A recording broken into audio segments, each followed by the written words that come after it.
My first involvement with Pencils of Promise was my little brother calling me and telling me he was quitting his job. And he threw a birthday party, and he wanted all the money to go and build one school. And I was kind of living through him. Funny enough, I was working in the entertainment industry for all those years, and my friends thought my life was somewhat cool, and all I wanted to do was read his blogs and see what country he was in and what was he doing here. And then he came back and he told me the story. It was actually a famous picture to me of him holding these kids' hands as he comes out of the Ganges. And while he was on that trip, he met that little boy who said he wanted a pencil. Pencils of Promise started several years ago. I had previously backpacked all around the world, and one boy had asked me if he could have anything in the world. He was begging on the streets, and he said he would want a pencil. So I started passing out pens and pencils, hence the name Pencils of Promise. And I had this itch on the side of my job. I had this great corporate job at Bain, and wanted to try and build one school dedicated to our grandmothers. And I put $25 in a bank account. Through my 25th birthday party, asked friends to give small donations, and that's how we funded the first 10 schools. And then things have just grown from there. There's nothing better than getting to do this with family, with my brother, and as an organization, it feels like a family.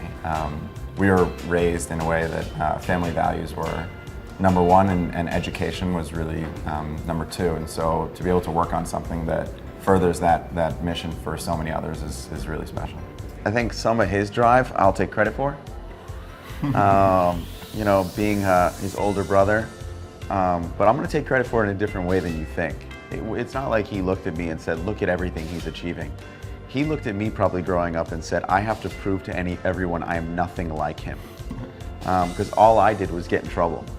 I was the kid that, I would not say I was the teacher's pet by any means. And I think every single time they saw our last name on that attendance sheet when he was 2 years behind me, he had to prove to every teacher that he was not irresponsible and a class clown like I was.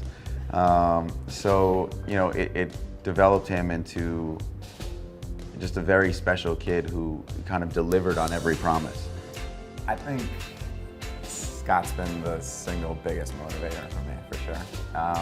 But in ways that he probably doesn't fully understand. I mean, I wouldn't say that he made it tough on me growing up. He developed a sense of ambition. I think the two things that we were raised with as a family, more than anything, it was ambition and integrity.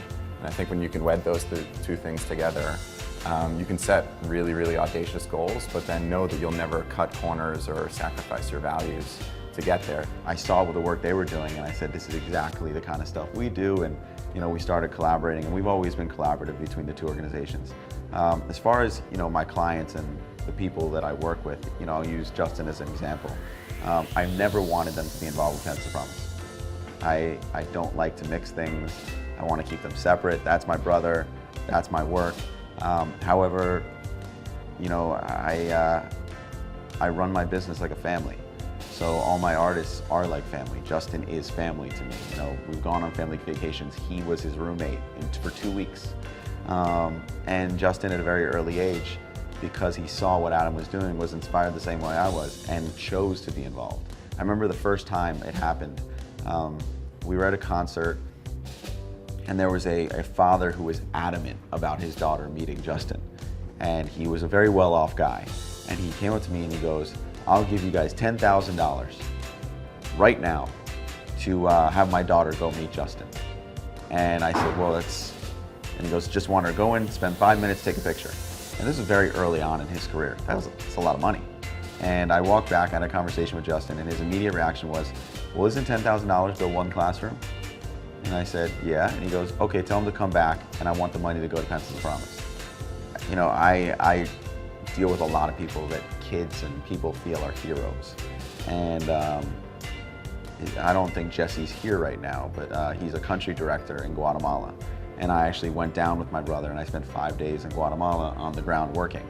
And I went out, had drinks with Jesse one night, and I looked him straight in the eye and I said, look, being here, seeing what you do day in and day out, you're a hero.